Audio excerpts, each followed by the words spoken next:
Did it? Okay, there we go. So it looks like we're live. I have Cory from Aquarium Co-op here. Uh, Huge fan of yours. Been watching you for a while and kind of watching your journey. I know you're a YouTube star now, and It's true. tell us a little bit about your fish background, maybe how you got in it. Yeah, so I didn't start till later in life. A lot of people would assume, based on the knowledge I have been doing it all my life. I started, I think, around 22 or 23, and it was because I had a job that uh, I was on call all the time. I was in the medical field, so if people got discharged from a hospital, I'd visit them at home and do that kind of stuff. And I delivered oxygen and would set them up. So if you had pneumonia or you had failing lungs or something like that, and because I was always on call, it meant you couldn't do normal activities. Like you couldn't go to a movie theater, you couldn't go really hang out with friends or anything because you were just always, the minute you would do something like that, you'd get called in. And so I got into fish keeping, and that was something that you can kind of like buy a bunch of supplies and then do it all in the middle of the night or whenever you wanted to. And because I had to like deliver and go visit all these people, it meant I could visit like every fish store in my state, or not quite the state, but I would naturally be like, oh, I'm here. I may as well stop for a minute. And it worked out really well. And I had, more money coming in than I knew what to do with and no way to spend that money. And as we know that fish is a very good way to spend a lot of money quickly. So, Absolutely. yeah. Yeah. In particular got you into fish? Was it a friend or did you see something online? It was actually a friend, yeah. So we were at the time I was investing all of my free time into gaming like World of Warcraft, and we kind of burned out of playing that for years and years and years. And I was over at his house, and he'd always had this 72-gallon Bowfront planted aquarium, and it always looked super cool. And I'd always assumed it was like a ton of work. And one day I asked how much work it was, and I didn't know at the time, but he was running basically a planted tank that had to do no water changes or anything like that. He's like, oh, it's no work. I change water maybe once every 6 months. And he had been doing it basically his whole life. And so he was able to have a good impact on me because not very much work sounded awesome. Whereas if my same friend had been like an aquascaping nut that was doing tons of work all the time on it, I probably wouldn't have gotten into it. Like, oh, that seems like a lot of work. I don't want to get into that. But it seemed perfect with a bunch of tetras, and he really loved Cooley loaches and Java ferns and Nubius and some other plants, and it always looked good.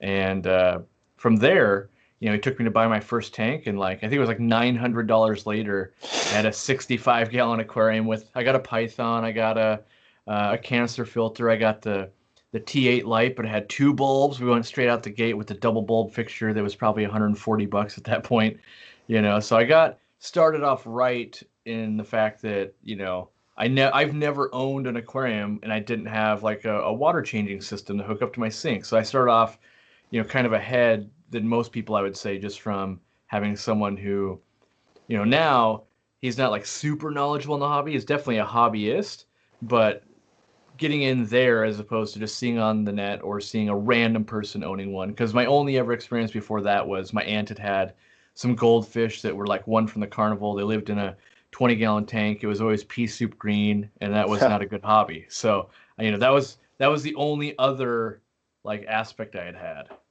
All right. What did that tank kind of entail? Did you get into community fish, or how did you go about it right off the bat? Yeah, so I ended up getting into kind of a community tank and basically replicate what he did. He already knew how to do that. And so my first fish I ever got were penguin tetras, not because I thought they were the coolest fish, but because I fell into the same trap everyone does. Like, I have to have fish today, like it wasn't the first day I set it up, but it was like, I think the next day we got some starter fish and we went to the store and they were like sold out of almost everything. Like, it was like I could choose from this or this, and we needed to get a group. And I remember only being able to get five because they only had five left. And so five penguin tetras was the start of my aquarium and some plants. And then where it really the hobby broke wide open, I would say. And I don't remember exactly when this happened, but I had black mollies in there, and they had babies. And once babies started happening, that's where my true addiction for breeding fish and all that kind of stuff actually started. And hindsight being 2020, you kind of think like, so wait, you have tetras and you're adding like hard water mollies into the mix and like, classic newbie mistakes of just like, it's a fish, throw it in there, it's gonna do okay. And that, by doing all those mistakes and stuff, you learn from them. And I think it's an important part that a lot of people are skipping in the hobby nowadays. They're trying to research so hard that they miss the pitfall of having, let's say, soft water and hard water fish together. You miss that learning step, and you can read about it, but I think there's a lot to learn by, let's say you have softer water like we do, and you put mollies in there. You start learning about illness.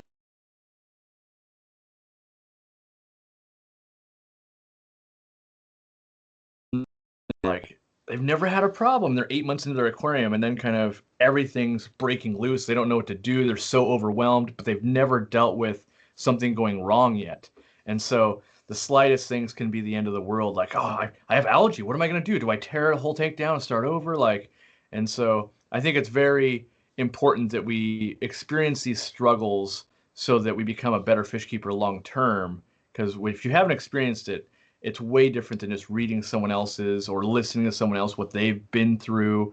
When you experience it, you know it firsthand. So Yep. that was what my passion started, was breeding fish for sure. Yeah. I definitely feel like the proactive rather than the reactive way of learning, finding the root of the problem solves it and teaches you for future endeavors, Yeah. right? Um, so you got into breeding fish, and then what brought you to YouTube? So I guess we'll tell the story from breeding fish to YouTube because there's a giant gap in there, Oh no, and that we would can't miss be, that. yeah, We got to fill that in. yeah. So breeding fish, um, so working too many hours, basically got into breeding fish a little bit, and my first fish that I had bred were the mollies, but then I think I upgraded from there straight to African cichlids. And so I had a local store, and it was Demasoni and Yellow Labs, and I was going to make $1 billion breeding these things because they were mouth brooders, and the internet is so easy. I could do this, and so I start breeding that. I end up killing basically all of them to bloat, Malawi bloat, by feeding them too many bloodworms and that type of thing. I was trying to grow them fast so that I could start making money faster, kind of didn't have that patience thing built in yet in the hobby. And at that same kind of time, working all these hours and giving all of my money to a pet store, I realized maybe I should just work at the pet store. And so I ended up working for like store credit or volunteering essentially for 3 months at a pet store. And then finally I got the paid position, and I ended up running that store kind of for like the next 5 years. Like not the day I got hired, obviously, but within maybe a year or so, I was pretty much running that smaller store. And everyone was kind of wondering why I would be in a smaller store. I'm running it so well. Why aren't you doing bigger and better things? And that was happening kind of years 2 and 3. And then I had my silent business partner. He approached me and was like, I could fund you to do this. And it sounded crazy because at the time I was like 28 years old, and Was he this to started do a talking. store? Yeah, to do a store. Yeah, because Okay. I was being limited by kind of where I was and the management style. Like, money wasn't really getting reinvested back into the business. So if I really made a ton of money, it didn't help me bring in other cool fish, other products. It just, we got the same stuff again next week. So the money was kind of flowing out instead of being reinvested. And everyone kind of saw that.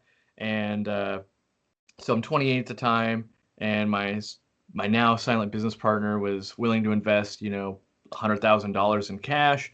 That was really risky to me because I'm 28 years old, and I think anyone that's been 28 can kind of identify that's an insane amount of money, and it's a lot of risk, and you're leaving kind of a stable job to do something. And while I've done it, I haven't launched it, and so I ended up waiting a year.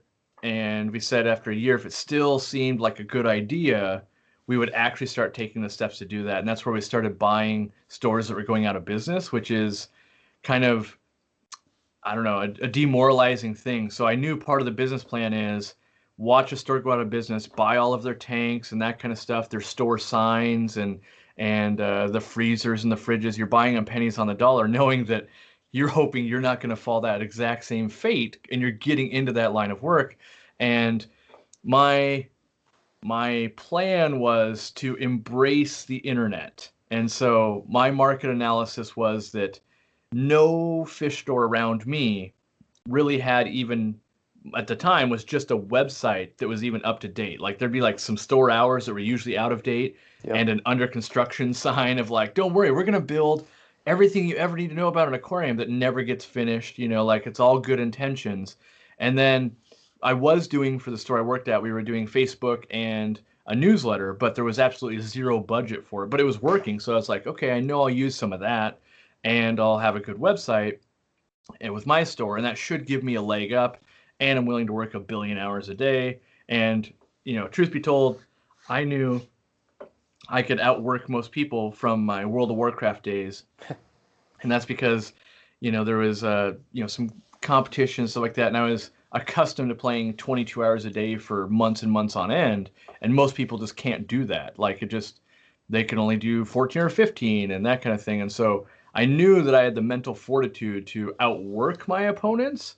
Whether that actually still keeps me open or not, I had no idea. And so I open a store, it's going okay, and I actually was still a hobbyist. So I own a store, but I'm still a hobbyist. I'm still watching The King of DIY, Dustin's Fish Tanks, Pond Guru on YouTube, all these people that had the larger channels at that point. And it was really kind of a combination between, I guess, Joey from The King of DIY and Pond Guru, where I was like, I could do that because I was already DIYing stuff just in my own fish room and at the store. Like when I built my store, it's one of the few stores. I'm not going to say I was the first to ever do it, but it was not a known thing that the entire store automatically auto water changed and did all these things that most people weren't doing at the time. And so you had to kind of DIY your way through that. There was like now there's probably 10 different people that have documented how to set up automatic water change systems and that kind of thing. But at the time you had to figure out temperature control valves and solenoids and all that kind of stuff, but I knew it'd save me a ton of money. So I had that skill set. And then Pond Guru was basically filming from a store he worked at and just showing the fish. And then, that seemed to get good traction. I was like, well, I own a fish store. I could do that. And what if I splice this in a little bit? And so I started doing that a little bit. And I think I grew to 1,000 or 1,500 subscribers. And at the time, my wife had been promoted and we were moving and we had to move the fish room and all that. But there was kind of a lull there. And I remember sitting on the couch with my wife saying, like, I'm going to go full time on YouTube once we're done moving. And at that point, we still had to find a house to buy and all that. But I had this fish room that was only, at the time, it was only 4 40 breeders is all I had in this little office. And it's because I couldn't really set up anything else because we knew we were trying to buy a house. And I thought, I'm going to document the entire process of setting up a fish room and all that once we move. And that'll be my coming back to YouTube. And I'm just going to give it everything I've got for as long as I can because I could see other channels that were successful. I had no idea if I could be that successful because, in college and that kind of stuff, I was terrified of public speaking. And was not my forte. I mean, if you watch my first videos, you can see it's very awkward, but obviously practice makes perfect with almost anything. And so if we fast forward basically 5 years, here we are today on YouTube with, a couple 100,000 subscribers, doing okay on Facebook, kind of traveling the world. The business is doing great. The jump from not being on YouTube to being on YouTube, like a year later, basically started. Every year our business doubles in size, and it's almost all because of YouTube. So it's really been beneficial, and so I try to help as many people like make that leap as I can. If you're already stuck kind of owning a business and you're not doing some of these social media things, the gains are so big that you kind of can't not do it at this point. Right, right. Well, first off, I'm extremely happy to hear that. You've been tremendously successful, and that's awesome. You've grown so much. And is that your subscriber count in the back? Yeah, this one here is for Facebook, and then this one up here is YouTube. And the truth be told, those gadgets are stupidly overpriced, but I use them as like rewards to myself. So not trying to brag or anything, just put it in perspective. Like I'm a guy that, so I still to this day. So we talked about how I worked at the medical oxygen supply place. Well, they had uniforms and they issued pants and that kind of stuff. To this day, I still wear those pants. Like I'm not wearing them right now, but I'm a guy that uses something till it breaks or something like that. And so investing $600 in a counter is such a dumb purchase. And it took me it took me about 14 months to actually buy one of these, and it's because I realized it's not about how much money that counter costs. It's about how much marketing will that counter give me on videos. Like, Yep. more likely, like, oh, he's got a Facebook page, I should look it up. And so even though I spend money on marketing, that's something that people don't really realize a lot, is that we have YouTube and we get millions of views and all that kind of stuff. We also spend tens of thousands of dollars a month marketing in other places where we're not amazing. We're not amazing at Facebook. We're not amazing at, Snapchat and that kind of stuff. And so it's more than just, oh, YouTube, you're so lucky. It's like, yes, we invested heavily, and then we also invest heavily where we're not good. And I think a lot of businesses fall into the trap of, we do one thing, and that's a dangerous place to be when the market shifts. 100%. I agree. Yeah.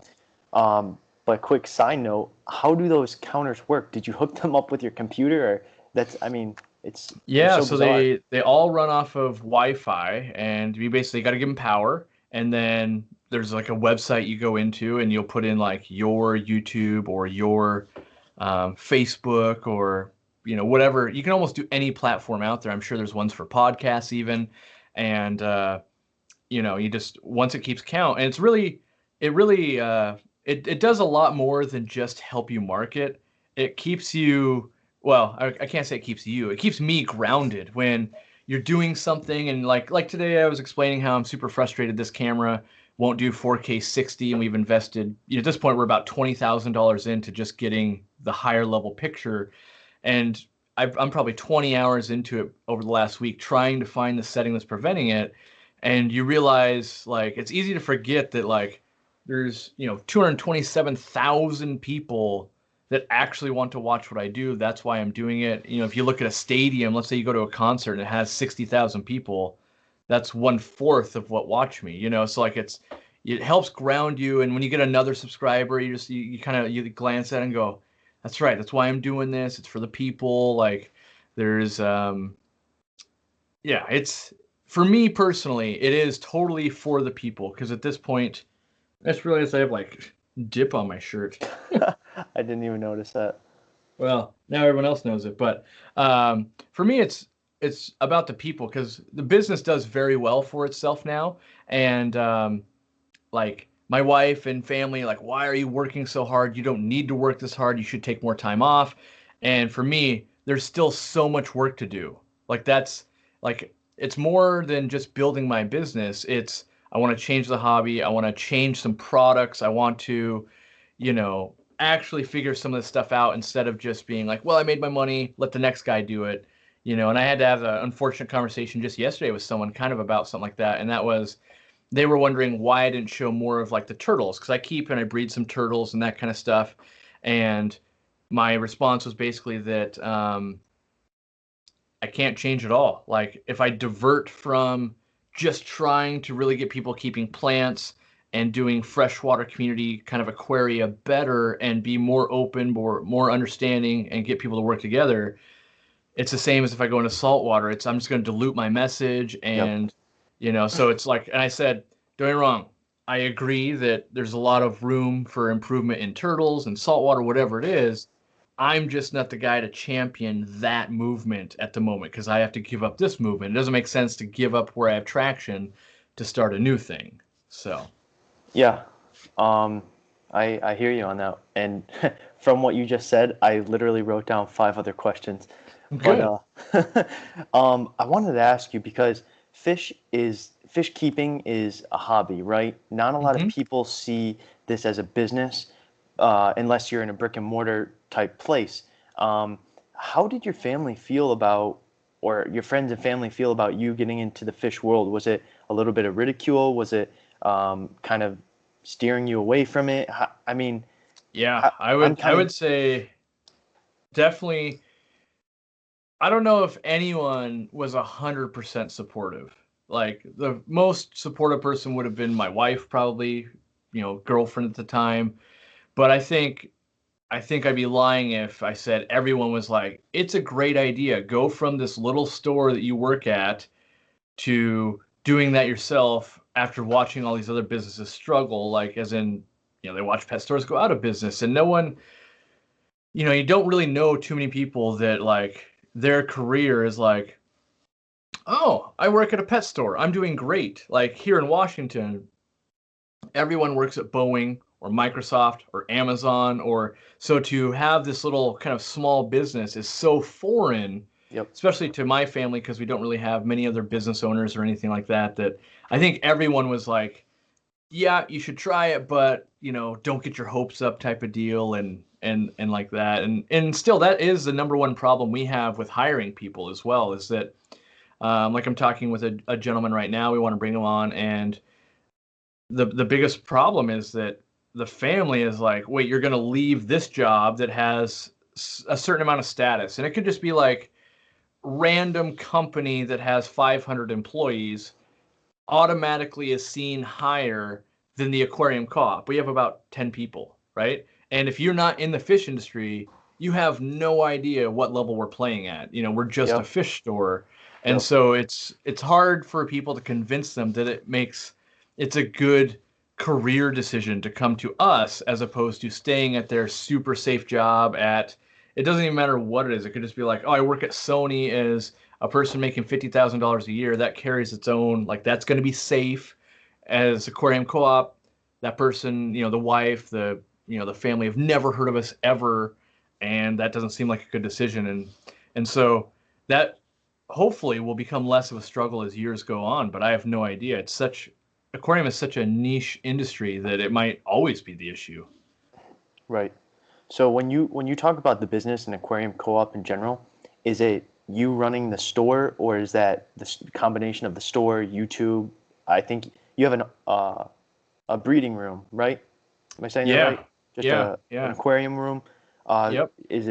Does it entail all of that, or how does that work? I would say, yeah, I kind of do it all. So like right now the breeding room is scaled back, whereas like the production, so now we have kind of like two studios. So the way my business is set up is we have the physical retail store, then right next to it we have a warehouse, then two doors down we have another warehouse, and then on my property where I live I have another 1,500 square foot building, and these are the studios and where like Jimmy, my video editor, works and that kind of stuff. So I end up doing everything and nothing, where it's like I don't do anything like completely by myself, but I also have to be able to do everything because, oh, I got to go ship packages because it's, the 4th of July and we did a crazy sale, and oh, this person called out, and oh, we got to make sure we don't miss YouTube videos. Oh, and we want to start launching just Facebook videos. And so there's all these things we do, and so you end up just like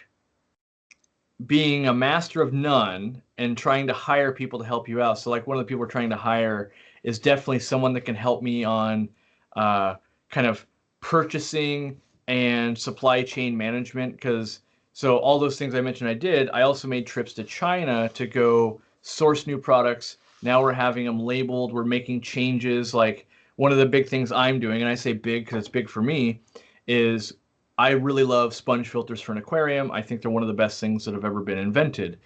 But all of the ones that are currently on the market have tiny flaws. So I'm having my own sponge filters made to exactly what I think is the best. Now I'm sure they'll hit the market and someone else will go, oh, I can make it better. That's what happens with every product. But that process is a lot of time and money when you're having molds made to make the plastic parts, and then I got to get those plastic parts. Then I got to test them. Do they hold up underwater? Do they break after 6 uses? There's so much that goes into that. But we're trying to hire someone to help facilitate that type of thing of like, I can design the product, like this is what it needs to do. I need someone to manage the twice a week emails on this is how production's going. This is how this is going on. Oh, do you want to, now we're getting into a global market where right now, and in the last 2 days, I've talked to people from China, Korea, and Taiwan all about products maybe coming in. Am I going to carry them? What's the prices? Do I have bonds in place to bring in containers from those countries? Like there's so much to it. You never realize, like the example I give to people is that it seems like, oh yeah, I just need to bring in a container or a pallet full of this fish food, right?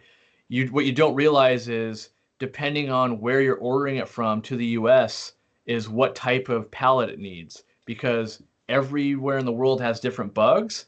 and those bugs love to burrow into wood pallets. And so if you're ordering a product from China, you have to make sure it gets the right pallet to go from, there's a specific pallet that goes from China to United States. That same pallet doesn't go to Africa, like because the woods are different, the cross contamination of bugs is different. And so there's so many things that you don't consider that, like, oh, I need to really learn about pallets just to bring products in. There's so many things like that. Like you learn that we want to bring in rocks, so aquascaping very popular. All the Ceru stone and Dragon Oku stone comes from China. Any product that comes into the US from China has to be labeled. So then we have to have a sticker on every single rock, but dusty rocks, stickers don't stick to them. So we have Yep. to have them wrapped in plastic. Then we can put a sticker on that plastic and get them into the US. So there's things like that that you almost need a logistical person to just be handling that kind of stuff nonstop. And up until now, I do that, but we could do a lot more in a bunch of these areas we're in more efficiently than everything kind of waiting on to me. Because there's no one at my in my current staff that would know, where to start looking up some of these laws and, what do we need to do? And it's a learning process for me every day. And that's, even though it's like, well, you're all about fish, yes, but it's so much more than fish. And I do love learning, so that's a good thing. And I do love business a lot, so that's what keeps me working. I honestly, anyone that's actually around me for any amount of time knows that I legitimately work at least 16 hours a day, and that's a lot of people throw that term around like, oh, we're working a ton. But I think if you look at my videos and that kind of stuff, in even just 3 years, the amount of gray hair and the amount I've aged You're is a because I just hustler. work an insane amount. But I look at it like my time is now. YouTube could end tomorrow. Something could go wrong. The economy could crash. Like people could love reptiles more than they love fish. So get while the getting's good, as my grandma would say. Yeah, you're definitely a hustler. It's important to know these things, especially doing it for your livelihood. And that being said, did you learn this along the way, or was it a bunch of trial and error? For example, the pallets, the cross Mhm. contamination of the woods, the Yeah. plastic with rocks. All that is learned. Like it starts out with a simple, like, I just want to do this thing. And now I know enough in business to go, like, let's say I want to do this, cost $1,000. In my mind, I'll go, okay, let's budget $3,000. So that way, when all these steps that we don't know exist, we're not going, oh my God, that ran way over. Like I learned a very good example. Me and another guy that we import together, because filling up cargo containers with product, even though the product's very cheap, is insanely expensive. But there was another product I wanted to bring in, and we didn't need a whole cargo container full of stuff. And so I was going to bring just a pallet. So I had a pallet shipped from China. It gets put in with other people's pallets. So maybe someone's getting pottery, I'm getting fish stuff, the next one person's getting dog beds, the next person's getting pencils, whatever. It gets consolidated, shipped over to the US, and then I get to collect it. Well, shipping just a pallet was $1,200. And to put that in perspective, shipping an entire cargo container is $2,700, and that holds way more than 10 pallets. So we learned a valuable lesson that you pretty much can only import in by the container load. Otherwise, the shipping is ridiculous. And, with tariffs that are happening, we have a lot of laws changing. So that that pallet I did bring in was sponges, and all the sponges cost 25% more than they did 6 months ago, So there's lots of things to, learn. And that's, I would say, people are looking into stuff in China, because you can go and look on Alibaba and that kind of stuff, and you're like, this stuff's super cheap. To get all that stuff in legally to the country is not nearly as cheap. Something that's $1 might be $4 by the time you've done it legally. And that's where you see a lot of stuff come into the country where you can order, like, let's say it was happening for a long time off Aquabid and that kind of stuff, where you order a Nubius and that kind of stuff from Singapore, and it would come in as a deck of playing cards, because you can't just ship plants from one country to another without permits and licensing. But if it's a deck of playing cards, and we actually knew someone locally here that was raided because they'd ordered so many plants, like not a store, like a hobbyist, just ordering all these rare mosses and all that kind of stuff, and they just confiscated like all of his aquarium plants, But Jeez. there's lots of people not playing by the rules, and so we tend to be the opposite. We are so by the book. because we just don't want to screw up what we've got going over some dumb thing. Yeah. And then with that being said too, you got to surround yourself by, hardworking, like-minded people that you could trust. How did you find, or how do you go about finding people to kind of get in this business with you? Do you look at, are they a logistical person? Are they neat? Do they like fish? Are there prerequisites that you look for when getting into business with somebody? Definitely. In terms of hiring employees, I I can go either way. I'd almost prefer they don't have fish knowledge because it's easier to show them how we like to do things as opposed to convincing someone.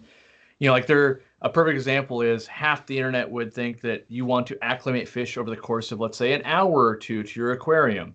And if they've done that as a hobbyist for a very long time, it's very hard to convince them that what we're doing and that it's just like kind of a plop and drop method is actually better when you're importing from another country because ammonia levels are so high. And so it's actually easier if they don't know either way to just teach them one way to do something like that. And so, the knowledge level, we don't really focus on that. We have plenty of employees. Like one of my first employees that everyone loved on YouTube was Lamont. And when I hired him, he didn't know anything about fish. And he was a reptile breeder, kept hundreds of reptiles, was very good at doing that. And I thought I can probably apply those same methods to fish breeding and fish husbandry. And he was very, very good at both keeping fish alive and plants alive and that kind of stuff. And so when we're when we're looking, I look for classic things. I do a couple things intentionally. One, I start the starting wage under going rate. So like right now we start people at $15 an hour, which is low for our area. It's much higher than minimum wage, but that being said, someone that's willing to come work at 15 shows me they really want this job because it's a fish job or something like that. Like there's got to be something more than the money there. I'm not luring them, even though some of our employees make lots of money. If we dangle that, everyone will apply, whether they really want to be there or not. So we kind of, at $15, we get you in and we look for things like, did you show up on time? In my opinion, the people that kind of get auto hired, they show up in an Aquarium Co-op shirt. They've done their research. They know who we are, that type of thing. It makes it really easy because then we don't have to explain how we do business, why we do it this way. Like if they've been watching for 2 years, they already know like we're going to make it right with the customer every time. So there's all these principles and it's very hard. Employees take it very personally when we ship a light out and it arrives and they claim it's been stolen, and we ship another light out, they claim that happened again. Like they take it personally because they know that's hurting our bottom line. But we have a policy that until it's in their door, it's our responsibility, and so everyone gets super invested because we are a small business. We work very hard, and that's what we want. We want exactly that. And typically if people aren't that, they end up like working themselves out of the business, which has only happened a few times, but you're kind of, in at 150%, or you're just kind of like the oddball. And so we're always looking for people that want to be in 150%. And then we get to pay them a ridiculous amount of money. They get all the perks that come with Aquarium Co-op, which is just like infinite free product, like meeting crazy fish famous people all the time. There's just a bunch of opportunities.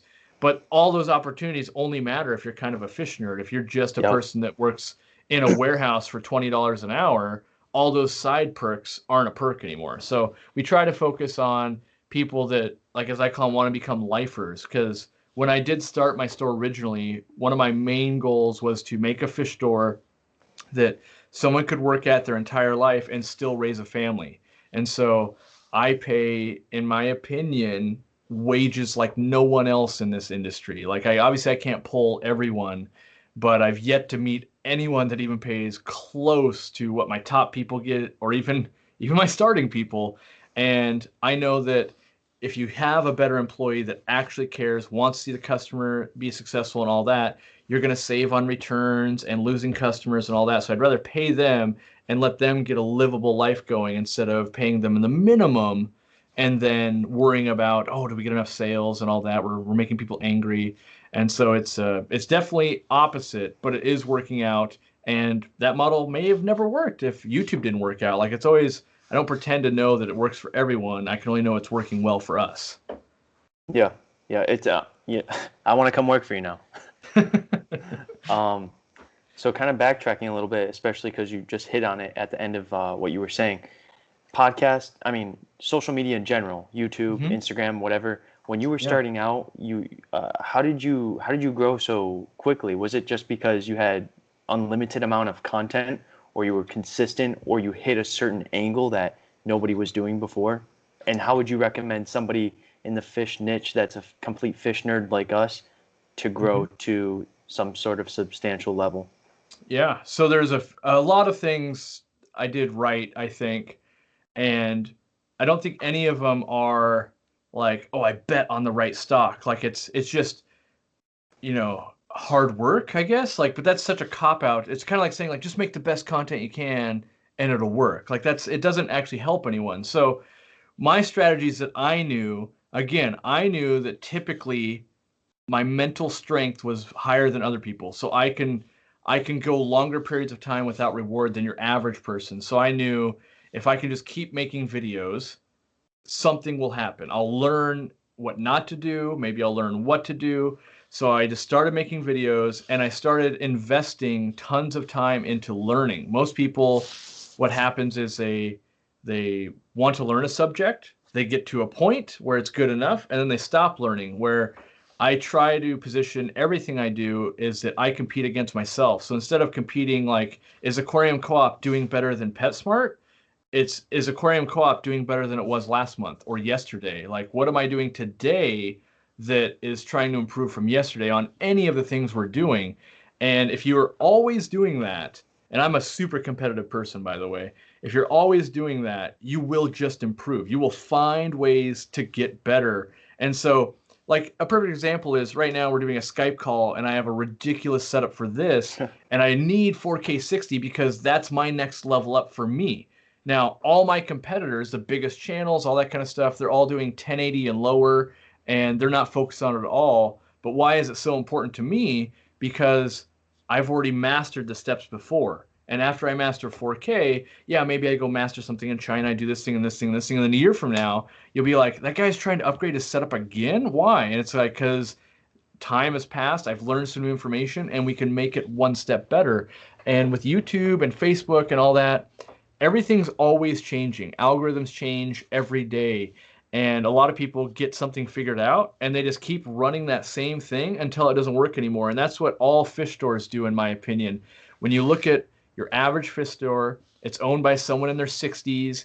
They opened before the internet was there. They've always been like, well, it's going great. I just sell stuff, sell stuff, sell stuff. And then PetSmart came in and now we're not making any money. And it's like they don't adapt at all. They're used to being able to sell an aquarium heater for $60 when the wholesale cost is $12, and then PetSmart comes in and sells it at 20. And so because they've built their whole business on that profit margin and they won't adapt, they won't go, okay, we need to sell these at 20 now instead of 60. They just whittle themselves out of business. And the same thing happens on social media all the time. You can see big YouTubers, not even just in the fish industry, they burn out. They do the same thing. When you go to, like, I went to Vid Summit and all these conferences to invest in my own future, and the common theme is actually the problem is the creator. Like, we don't adapt, we don't change it up. If we're not doing different stuff, the audience just gets bored. Your favorite TV show gets boring at season 3 if it's the exact same thing as it was season 1. Like, no matter how much you love it, it has to change. You have to keep attention. Same thing with a customer. And so, like, did I need to spend the whole year traveling to Peru and China and Germany to show these other things? I didn't have to. Like, no one else in my, fish keeping space was doing that, but I thought it brought something new. I got to learn new things, and like, oh, well, what are you going to do this year? Like, I don't have it fully planned out, but I want to do new things. Like, keep bringing new stuff so that you're always growing instead of the same thing every time. I watch a lot of creators get stuck in the live stream trap. It's so easy to turn a camera on and talk to 200,000 people. And yes, you're going to go, look, 1,000 of them are watching. And then after, like for me, after a month, like 30,000 people watch that. That's a great feeling. It's great. But if you know that you could have 300,000 or 3 million people watching, like I need to do better than just turning the camera on each day. I got to figure out, how do I do it better than yesterday? How do I show up to a podcast and not have dip on my shirt, even though, it's like there's things like that. And, like I want to break more into the podcast space. We do have a podcast. We have the app. I want to develop the app more so it's got more things. We're thinking about bringing other podcasters in on that app because we do have a lot of downloads. We have, thousands and thousands of people listening to each one we do. And I think it'd be a real easy way of like just to incorporate other people to get them thousands of listens. Because I don't think anything I do is that much more special than what you're doing or the Aquarius podcast or any of these other ones. Right. And there's so few of us doing a podcast that, you can all be in the same space. Because I only do like a 2-hour one each week. I don't know how many you're doing, and then Randy is doing one, and it's like people that listen to podcasts, they need like 20 hours worth a week while they're at work and that kind of stuff. It's not just like, oh, I just need one. So we all get stronger the more we band together. So I would say the biggest things you can do is keep doing something for a long time. Like sometimes we're trying to get sponsorships and stuff. And as a company that's been around for 50 years, they look at let's say a podcast, and you're like, you've been around for 7 months. Like, why are we wanting to invest in you? Who knows if you'll still be around? We've seen a lot of people come and go. The longer you're out there, the longer they see something going on, the more they see, oh, that's steady. He does have diehard followers. Let's start investing a little bit. And eventually, it'll grow. And that's starting a social media outlet is just like starting a business. Like, if I put in 100 hours the first week of YouTube I ever did, obviously I don't get the same amount of results as I do right now. And so you have to be willing to so I tell this story to people that I talk to. I didn't know I was making money on YouTube until they sent me I knew I was making money. I didn't know it wasn't going to my account and stuff because it's so little amounts of money. They eventually sent me a notice that said, if you don't claim this by the end of the month, we're going to give your $1,700 away. Because I had already been doing it for 2 years. So at 2 years of YouTube, and that's the crazy thing. If you go to my channel and you look at the first 2 years of my channel, all of that work generated $1,700. And that it breaks down to you're making 12 cents an hour essentially. And so focused on just growing and not the money. And I feel like a lot of people focus on that money, and that money is an afterthought. It comes, in 5 years, if we're at millions of subscribers, that's where the money is. Like right now, my YouTube channel right now pays me about $8,000 a month. We lose money on that, with having a full-time editor and the equipment, we still run that at a loss. And so a lot of people think must be great getting these huge paychecks. And it's yes, but you have to be able to give up everything else. It's in the middle of a day on a Wednesday, I'm doing a podcast for zero money and all that stuff to further the brand, and the paycheck is being reinvested in. And yes, at some point, it'll be oh, look, we made 50 grand this month off of YouTube. Isn't that amazing? But people forget that, you worked for free for 7 years before that. Yep. Or at a loss even, so. I'm glad that you touched on the fact that it's not, fish or not, you got to be kind of consistent and kind of believe in that and just play against yourself. Because if you're looking at your competition, I don't know if you've seen that famous picture of Michael Phelps and the other guy next to him. And the other guy next to him was looking over while Michael Phelps was going forward. Mm-hmm. I just saw this yesterday again, so that's why I'm bringing it up. It reminded me. And Michael Phelps won by a few milliseconds because he was just focused on him and bettering himself. And then the second thing that I was going to touch on was brand. So your brand takes a while, like a business. It's a lot of time invested. And like you just said, you could be working for 7 years for free, but once you hit that 500K mark on YouTube, whether the logistics or not, you're running a business and that has to go to other expenses, but you're making money at it then. Mm-hmm. So I think brand is extremely important in anything you do. Yeah, it definitely is important, and we've changed branding over the years. We made subtle switches. We've always had the same common core goals, and that's to improve the hobby and be honest in business and pay fair wages and all that kind of stuff. But it's a very long grind. At the beginning you tell people we're the best, and they're sure. And here we are a few years later saying I genuinely believe we are the best at aquatic plants in the current market. Someone could come along tomorrow, and if they're better than me, I will fully say I think they're way better than we are. But now more people are, speaking up and going, yeah, actually they are great. I've ordered from other people and they are the best. And, it's not that people ask me all the time, like manufacturing stuff, like, would you want to see this person out of business? And do you like that person? And I genuinely always say, I don't want to take business away from any other business. I want to make new business. So all my competitors, like, I don't want you to make less money. You got a family to feed. You're a human being as well. I don't want to take your income away.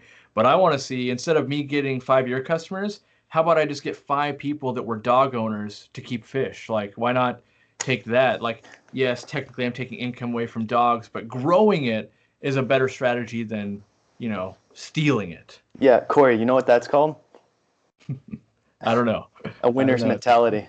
Well, yeah, that's, I kind of hate these feel good interviews. I had to do a few of them at the aquatic experience and stuff, and I try to downplay a lot of that crap because everyone says that kind of crap. Like, we're gonna change the world, we're gonna do good things. Like, But if you and mean I try it's a different thing. I think a lot of people mean it, but I think there's a lot of times they don't know how to actually enact it, and so I try to make it so that, like, people say, like, you've built this giant community, and it's like, yes, I've had the intention of building a very big kind of fish community around me, and starting a movement to be nice to people online. It's still a work in progress, but the proof's in the pudding. Like 3 years ago, I just brought on tons of trolls. Now there's like an army of people that want to kill people with niceness, so it's great to have a movement moving forward, and it can always get derailed, but I want to just show it instead of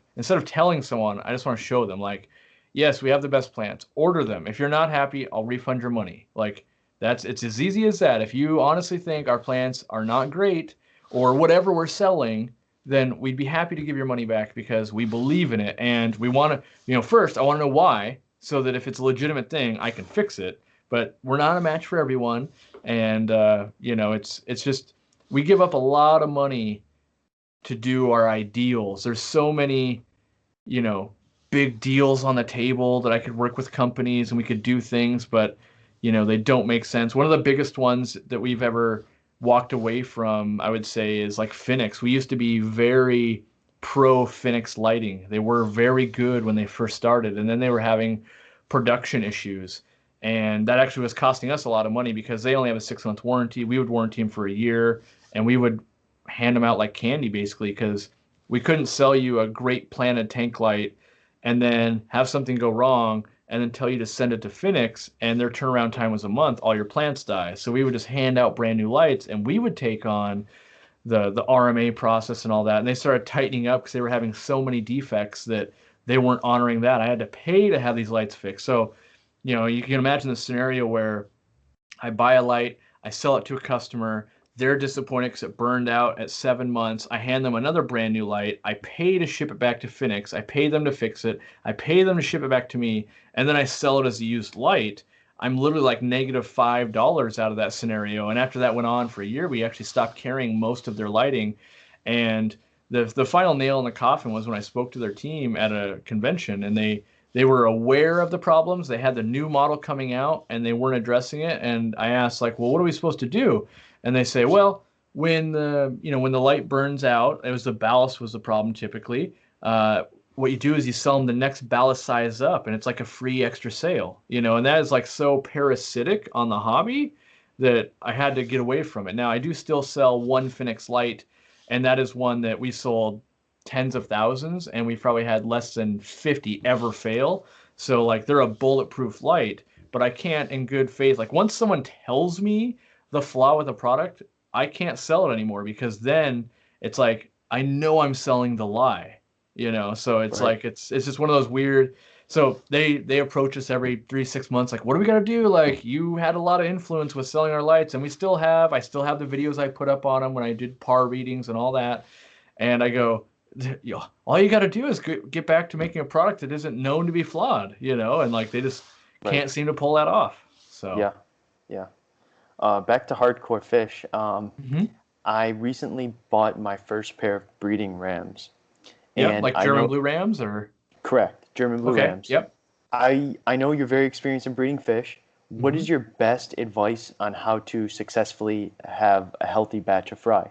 The first night I got them, they laid eggs. I was Mm-hmm. totally stoked. I didn't get it on video because I didn't want to spook them. Sure. However, they ate them, so I figured they're still a little bit immature.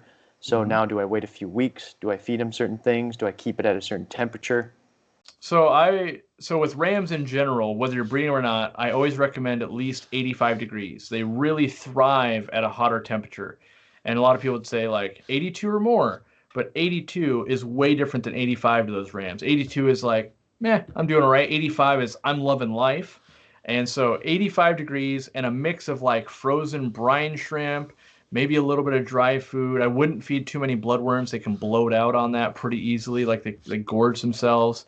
Um, but in general, like at the store, we get ours from Dean, so we buy ours from a private breeder instead of importing them.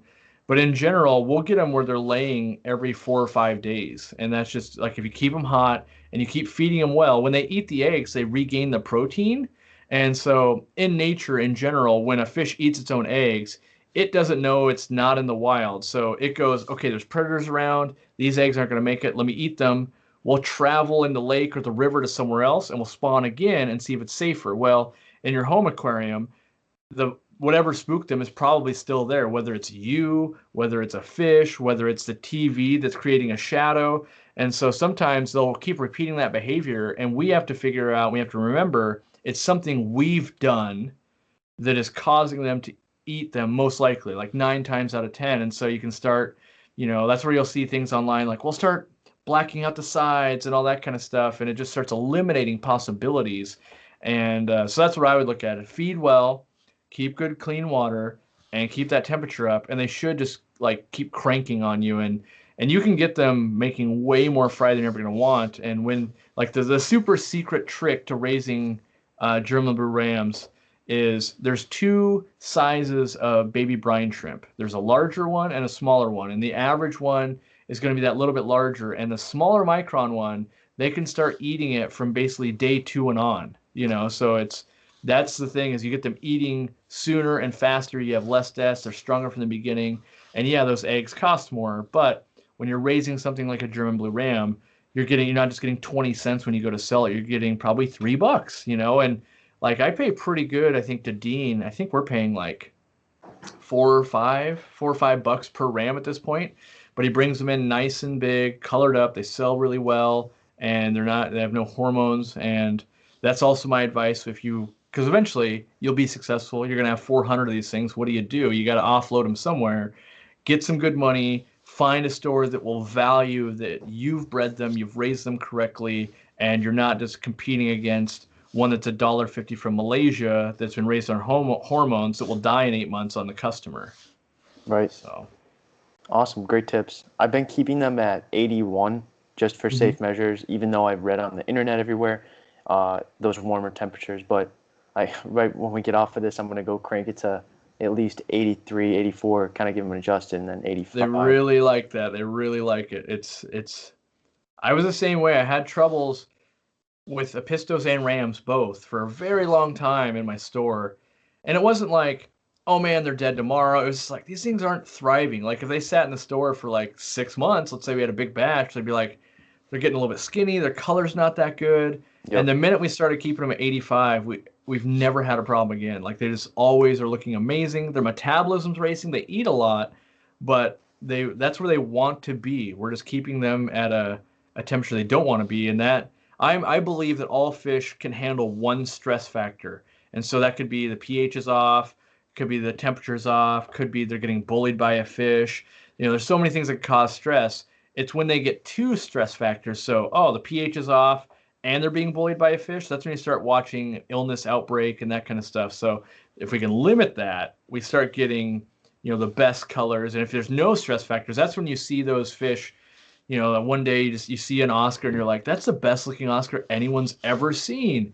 And it's because there's zero stress factors. It's kind of one of the reasons why we see a lot of fish look amazing in a public aquarium. They're so good water quality and that kind of stuff. It's very difficult to replicate some of these larger fish and that clean and stable of water temp and all that in a home aquarium. Yeah, yeah. Of all the years that you've been breeding fish, have you found one? Okay, have you found one that you've had most success with, and do you have a favorite breeding? I go through like cycles, I guess. I get bored of breeding almost anything because I'm a very like min max type of guy. So if I'm breeding guppies, I got to breed 30 strains of guppies all at the same time. Like it's not just like one of these, one of these, one of these. Guppies have been very lucrative for me. They make me a lot of money. I really enjoy them. I'm actually passionate about them. The things I've done the worst with are things I'm not passionate about. And that might be like I did African cichlids for many, many years because that's that store that I managed. We could sell tons of African cichlids. And I like them, but you would find ones that were just like rarer and maybe I didn't love it. Like maybe it's, oh, I wild caught Lawandas sell for so much more, and that purple and yellow looks cool. But I really love Demisone and Yellow Labs, so I'd breed them and they'd pay off, but I wouldn't do nearly as well with them as I would something I really do love. And I bred a lot of bristlenose plecos for many, many years and shrimp. I got into those pretty early, and everything I've kind of really tried to breed does well. But now, if I am a passive breeder, so I much more enjoy setting up an environment that I don't have to interact with and the fish will reproduce than me having to, let's say, strip females on Africans, that kind of stuff. So one of the maybe good examples would be an unconventional setup. I had a 55-gallon tank. I took some Cyprichromis, which is a mouth brooding Lake Tanganyika cichlid, which most Tanganyika cichlids are egg laying. And they have small batches, and they're known as the sardine cichlid, and they look kind of cool. They're almost like tetra-like. And I mix them with cherry shrimp, and the way those cichlids work, their mouths can't really eat cherry shrimp, and the cherry shrimp are breeding up a storm, and so were they. And there was no predators for the baby fry, and there was no predators for the shrimp, and so it made tons of money. And it's always a good feeling to look at and see 1,000 shrimp, see 80 babies of the fish, and all I had to do was change water, like that, and feed, obviously. But I didn't have to get in there. Most people that were breeding that fish, you'd be removing it and either putting it in its own little quarantine tank to spit out the fry, or you'd be letting the fry out of the mouth itself, and you'd be very hands-on. I enjoy developing a system or an environment that is more like nature. That's how nature would work. Like there's Yes. shrimp in nature, even in Lake Tanganyika and all that kind of stuff. And I want to try to build an ecosystem.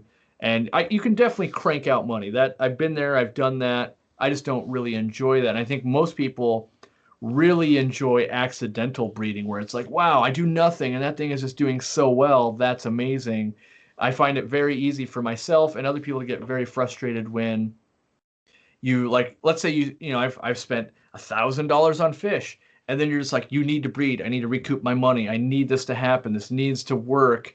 Whereas if you just buy something because you like it and then it starts breeding, you're super thankful for anything you get. And so I think that's where I try to push people in that direction of like, buy fish because you love them, and then you'll be super happy to watch their breeding behavior. And then like, oh, they're leading the babies around the tank. Isn't that so cool?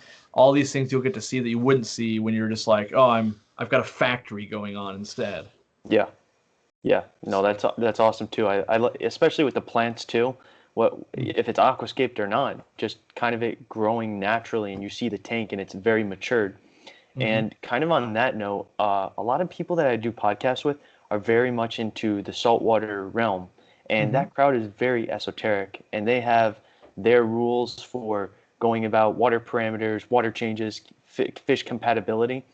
I want to know what your take is on maybe some ground rules of whether it's planted tanks or freshwater aquariums in general. So my rule is not like anyone else's. I maintain that as a human species, we know very little about nature, specifically freshwater, saltwater. We think we know so much, and we find out so much every year that we know is no longer true. And, like, so my first question, like, let's say in the saltwater world, is how do we know that these fish are compatible and those fish aren't? And if we research it, it's because someone before us tried them and it didn't work. But I know in my life, I watch people go, well, shrimp and bettas can live together. And then this person says, no, they can't. The betta eats my shrimp. And so if you have two tests that were done and they're opposite. It's whoever wrote the better article online that became the fact. And I've watched that with pufferfish, like Mabu puffers, the most publicized article about them. Someone kept one, it died in their care, and they wrote a very well written article, and they're a respected individual that says they would never keep it in less than 1,000-gallon aquarium with basically plant filtration and doing very massive water changes and all these things they thought would be a way to success. And my thing that I like to point out is that's what they thought would be successful. They've obviously weren't successful the first time.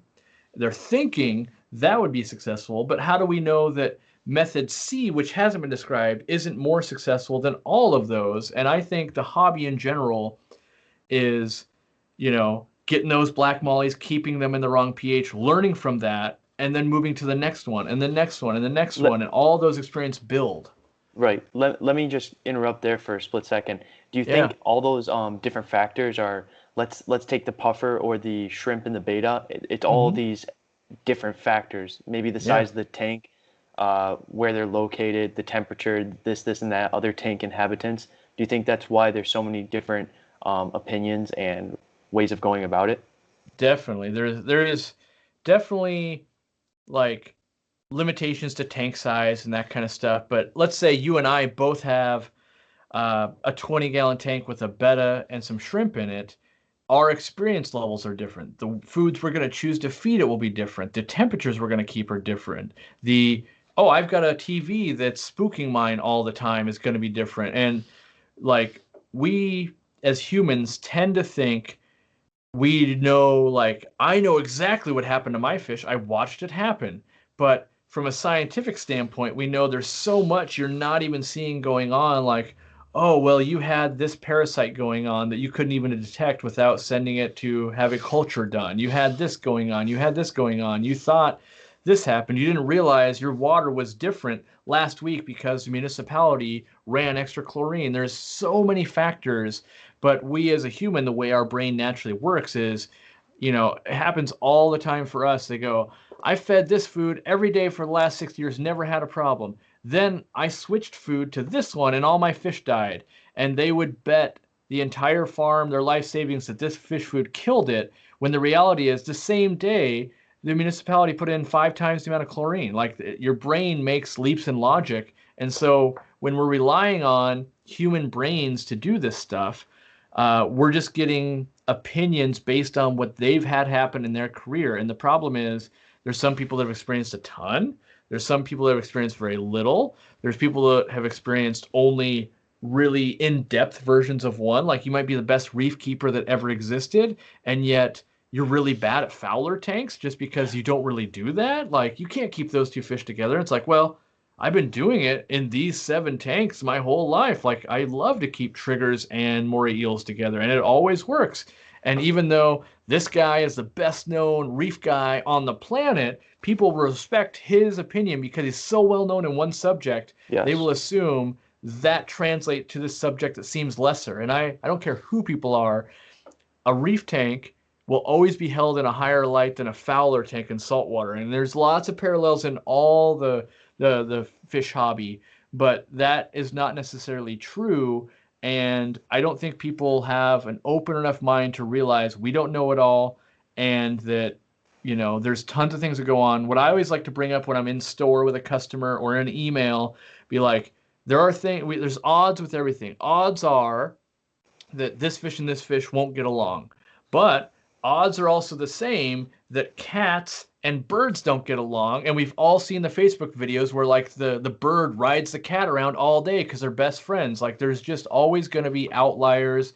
There's always going to be what environmental factors was going on. Turns out the cat was 5 days old and the bird was 5 days old. And if you always grow them together, they're always best friends. Like there's so many factors that we gloss over in every aspect of our hobby that I constantly try to make sure that I'm not assuming things, and I always want to try it. Even if I've been able to replicate that experience 100 times, I got to go, well, yeah, this food and this food, very similar. They're made by the same people, they're made with the same ingredients.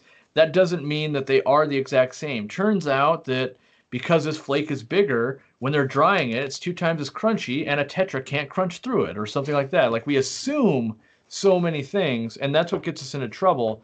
And I think the people that I respect in the hobby are usually the people that know an insane amount about what they do, and they're not trying to make sure everyone knows it. You go to a local club, it's that old crusty guy or girl and off to the side that's been doing fish for the last 70 years, and they're not trying to tell you how cool their fish room is and all this.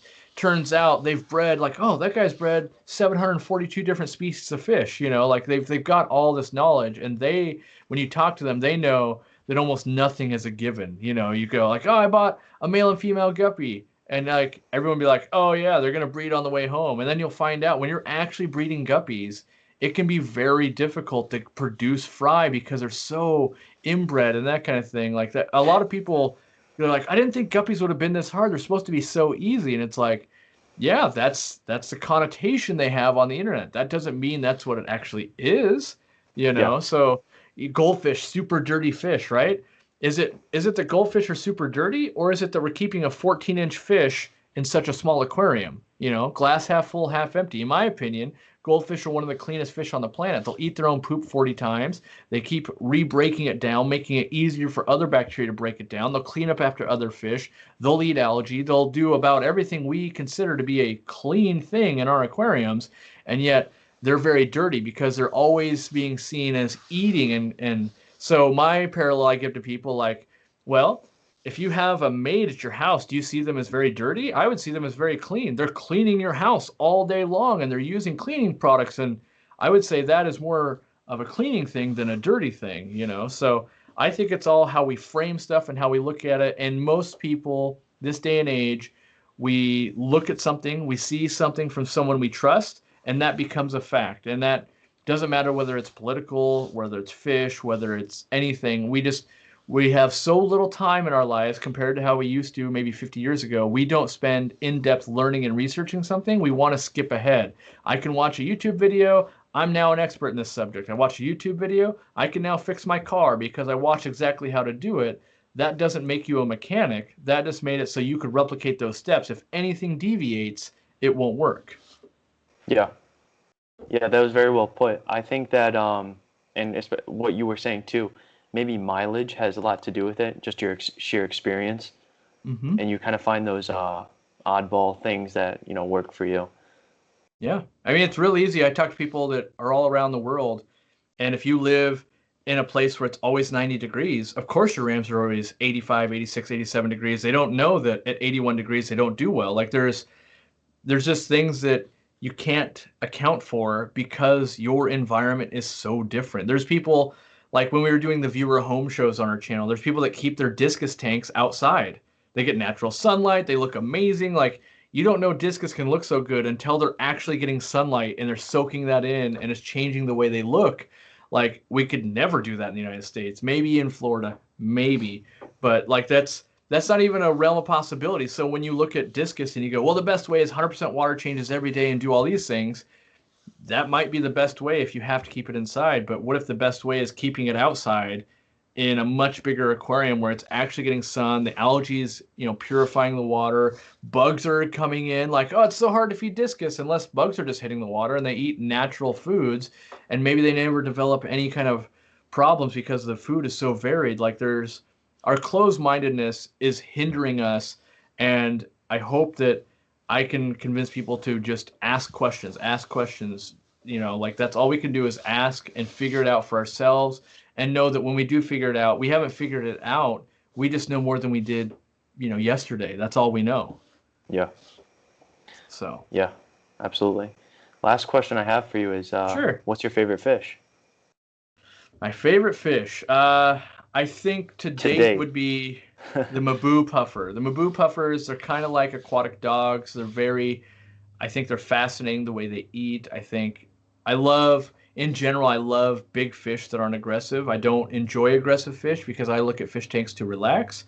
And so Maboo puffers, in a perfect world, I'd have like a billion of them, tons of big tanks. They're very, very, very enjoyable to me. In a practical world, maybe a guppy is my favorite thing because you can have billions of them. You can have any color under the rainbow. You can have different tail shapes. They make more. You can breed them, like the Mabu puffer we can't even breed. So, I think, like, I did a talk one time that guppies are my desert island fish. If I could only ever have one fish, I would keep guppies, because you could at least change the color and do all those things. If I can keep anything I want, what's my favorite? It's the Mabu puffer. But if I could only keep one, maybe guppies or something like that. That's the one on your shirt, right? Yeah, yep, on my shirt, Mabu puffer. It's the largest freshwater species of puffer. They get about 3 feet or so, and they've just got wicked powerful teeth, and like they've got all this size, and they're powerful, and yet they're so gentle. Like, they live with guppies in the 360-gallon tank at the store. I've got Ladybird, which is a smaller Mabu puffer, living with the clown loaches and the freshwater archers and the tiger barbs and all that kind of stuff in the 800-gallon. And they're I mean, I'm a dog guy. I own 3 little Chihuahuas, and I love animals and all that kind of stuff in general. But they have such good vision. They can see 60 feet outside the aquarium when you walk in the door, and they get excited, kind of like a dog would. It greets you like if you have a dog and it's like it hears the car door shut, it starts losing its mind because you're coming home. And the puffers do that too, which is very cool. And so I know enough to know that I'm just projecting that it really likes me and all that kind of stuff, but that's better than a neon tetra. Like, to me it is. Like, not that I don't love neon tetras, is I think I translate it being able to see better as it to having more intelligence, and really it can just see better. But at the end of the day, is it more intelligence, or do I just like it more? I just know I like it more, and that's good enough for me. So compared to a neon, it's probably a little more intelligent, but nonetheless. We'll see. A lot of fish behaviors are actually just instinctual. They don't even get to think about it. So it would be hard to quantify. Is it actually making an intelligent decision, or is it just like pre-programming that's going on? There's a lot of very animal instincts that go on with fish. And there's stuff like cuttlefish and octopus and that kind of stuff that you can actually see problem solve. We don't see that very often in freshwater fish at all, where you're actually watching them deduce a problem. But there are behaviors that I don't think are necessarily animal instinct that are learned. Like my clown loaches, I've had clown loaches my entire career pretty much. They have a behavior where they'll pick up one specific rock out of an aquarium. It's usually kind of an oddball rock, and they will run. I say run like a dog, run around with it, and another clown loach will grab that same rock out of the mouth and run with it, and they'll chase each other back and forth. And multiple groups have done this, and the groups that do it have never been interacting with each other, because I've had multiple groups. And it's like a learned behavior, though. Like, you can see over time more and more clown loaches start participating in this game, if you will, and it's very fun to watch and all that. And I'm not sure, I'm not sure how it would have arrived in nature for that to be a needed skill, or if I think it's more of a thing of probably like out of boredom. Like, I'm not sure that dogs ever knew they needed to chew on shoes if they were, let's say, wild and not domesticated. But when we keep them in a house, they're so bored that becomes a learned behavior. And maybe the same thing in our aquariums. Even an 800-gallon is so small for a pack of clown loaches that maybe out of boredom they invent these little games, if you will. And I realize that's kind of a weird level to think about, but that's the kind of, I keep an open mind and go, I wonder what's really going on here. Is this a result of the way I'm fish keeping, and what could I do to change this? And we can see some of those behaviors just in a betta. We keep a betta. You add a schooling fish, the betta acts differently. It likes to chase it for a little while, but then it just is more outgoing and that kind of stuff. So I do like to experiment and observe, and I think more people should do more observing instead of more trusting someone else's opinion. So, yeah, you're very well versed with fish. I could say that. I just hope to be in tune with it. I learned from a guy that built my store. He told me some good words, and he's like, you just got to touch whatever you care about every day. And there's nothing that's been truer. Like, if you truly care about something, like he used to own a bonsai nursery, and he's been very good. He's owned a fish farm before. And the reality is that if you physically touch something every day, it will be way better than someone that thinks they're doing it right. It's like if you're building a car and you work on it every single day, you'll be very in tune with that car, other than someone just buying that car done. Almost anything, especially living stuff, if you interact with your dog every single day versus you ignore it for 6 months because you've been super busy at work. Your relationship is different. And I've definitely seen that when you're really in tune with breeding fish or just doing anything like that, if you're spending time with them every single day, you'll notice the slightest difference of like, it's never been that color, or I've never seen it do that behavior before. And I'm guilty of this too. So many of us, we own fish, but they're more like trophies. Like, oh, there's my Frontosa tank. I was super into it for the first 6 months I had it. Now it just sits there. I'm waiting for it to become 8 years old where they're all super big and I can go, look how cool that is. That's a way different experience than I still put my hands on that tank every single day and I'm changing and I'm working with it and I'm molding it. And the best example we have of that in our hobby, I would say, is aquascaping. The people that make really cool aquascapes are typically, oh, I'm going to trim just this plant today and let that grow back in and then trim this one. It's not the, manicure the whole thing, let it grow, manicure, let it grow. It's they're making small changes every single day to get the proportions and everything just right so they can get the perfect picture and then they can rank versus their peers. But I think that's the closest thing that people can look at and go, I see all that time and dedication is what's making that, not just I bought all the rare plants, I learned how to do it, I have the equipment, and then it becomes that. That's the starting point. Everyone could buy a race car. That doesn't mean we're all going to be able to win the race, right? We still have to learn. We have to learn the quirks of that car. We have to learn the quirks of a pit crew, all those things that can't be bought, but can only be learned with time. Absolutely right. Dropping knowledge here, left and right. I love Try it. to. I love it. So. Well, that's those were all my questions. We got a good hour and 15 out of this.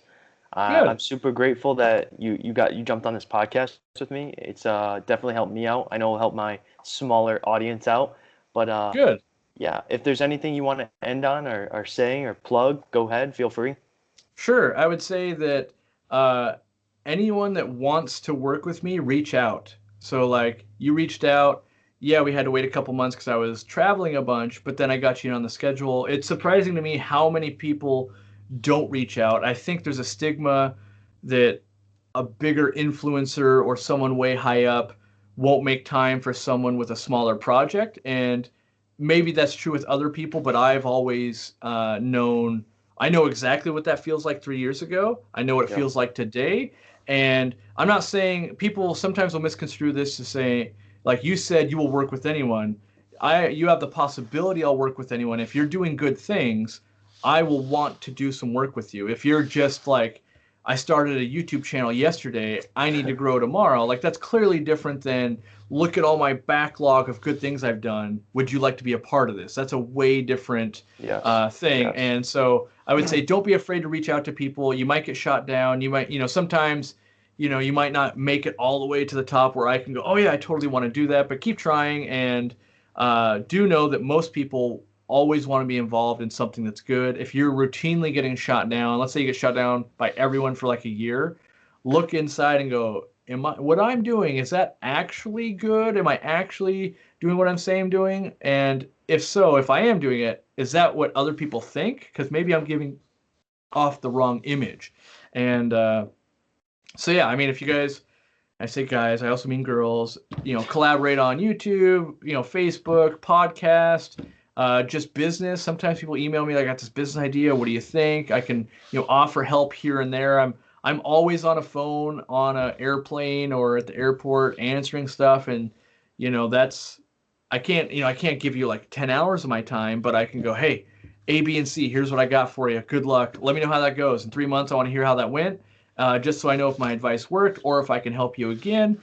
And something like this, the reality is, we spend an hour and some time and, it probably won't be 20 hours in the next week, but maybe in a year we'll go, oh yeah, that's working out well. And let's do a thing together, or I'll see you at a convention or something like that. And that's, I think everyone's got time. Everyone's got an hour in their week.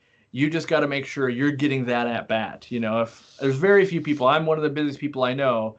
And I know I still make time for people because I know it's very, very important to make time just to be a part of the community. And I think most people know that. So don't be afraid to reach out. Don't get discouraged. Sometimes you're just not the right fit. A lot of times people like I might turn down a huge saltwater collaboration because I'm like, I just don't know that if I can bring great stuff to that thing for you, but I might take the next Planet Tank person, or maybe I don't. And so, keep your head up, reach out. And I know I probably brought on 1,000 things. So realize that if I'm going to give one person a shot once a week and 50 people email me, you might be number 50, and it's going to take a year before your time slots up. But realize that I am here to help as much as possible, and it's a two-way street. So, like here, I've got a large YouTube channel, but I'm here on this podcast, and all of you guys just heard that I also have a podcast. Like, it's a two-way street, and it's not. I didn't do this because I'd get to say, oh, I have a podcast or anything like that, but do realize that when you're pitching something, think about in any business deal, when both people win, you can repeat that endlessly. So if the listeners love listening to me, and I have a good time, we can do it again. If people hated me or we didn't get along in the podcast, it never works. So keep an open mind and try to make it mutually beneficial, and everyone will win. Another knowledge bomb. Yeah, so if you guys aren't living under a rock, you know who Cory is. All his stuff will be linked below. Because I was fortunate enough to get a video, this will probably go up on YouTube, and then I'll take the audio, throw it up on the podcast, and you guys can listen. Cory, thank you so much for your time. It's awesome to see and hear what you're doing, and keep trucking. Thank you very much. Take care.